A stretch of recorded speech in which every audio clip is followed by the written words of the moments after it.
Hey everyone, it's LowSex TV. Today's topic is a really important one: contraception. We're talking all about the different ways you can prevent pregnancy.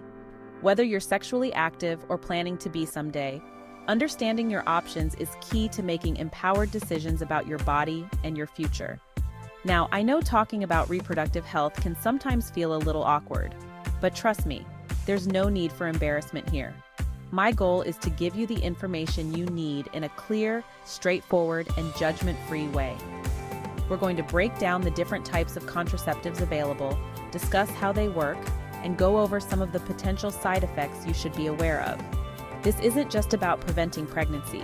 It's about taking control of your reproductive health and making choices that align with your personal goals and lifestyle. So let's dive in. Let's kick things off with one of the most popular categories: hormonal contraceptives. Hormonal methods use synthetic versions of estrogen and progestin. These hormones play a crucial role in the menstrual cycle and can prevent pregnancy. They prevent ovulation, so no egg is released. They also thicken cervical mucus, making it harder for sperm to reach the egg. And they thin the uterine lining, making it less hospitable for implantation. Now let's talk about the different types of hormonal contraceptives.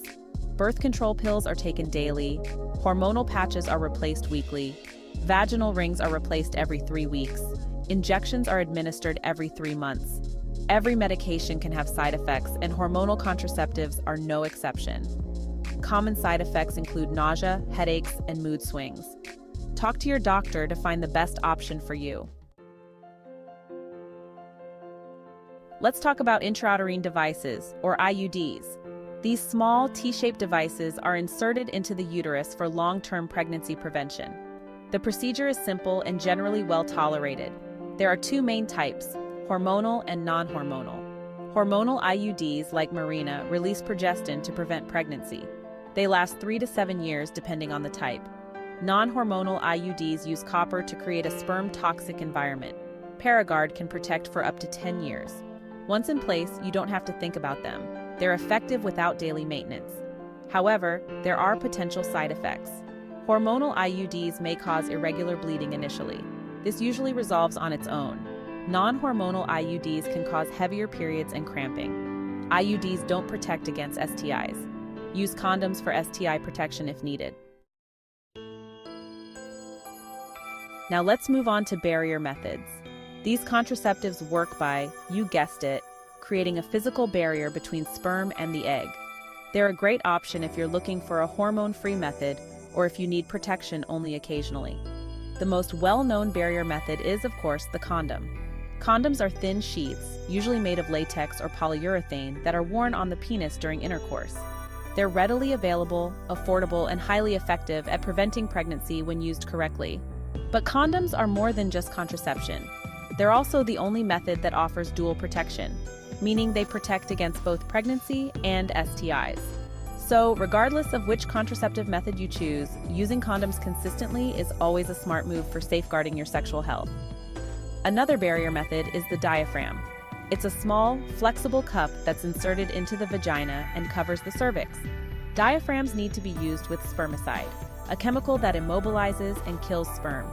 Similarly, cervical caps are smaller, cup-shaped devices that fit snugly over the cervix. Like diaphragms, they also require spermicide to be effective.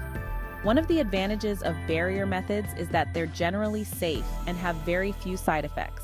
However, it's important to use them correctly every single time you have intercourse to ensure their effectiveness. Chapter 4. Implants. Small implant, big impact.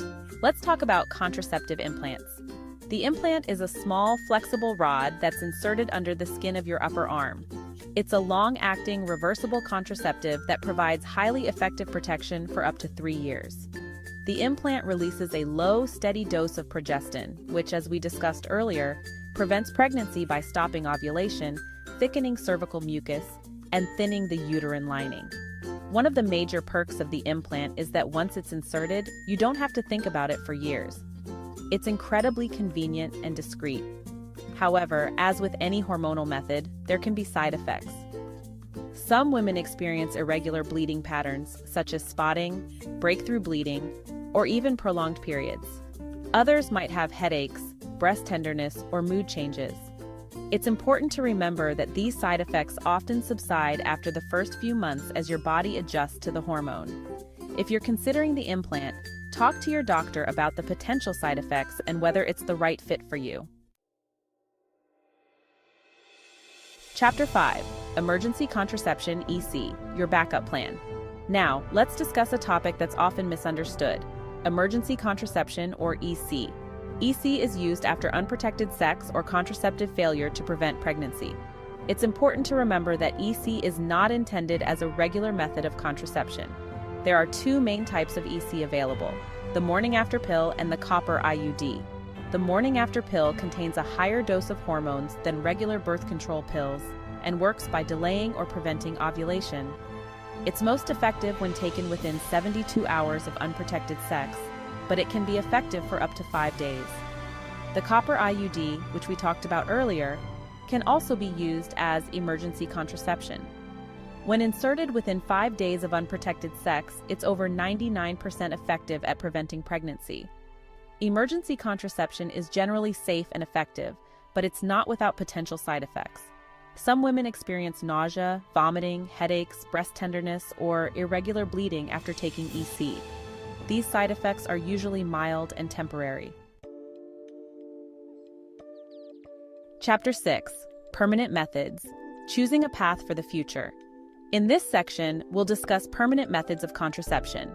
These are options for individuals or couples who are certain they don't want any more children. For women, the permanent method is tubal ligation, often referred to as getting your tubes tied.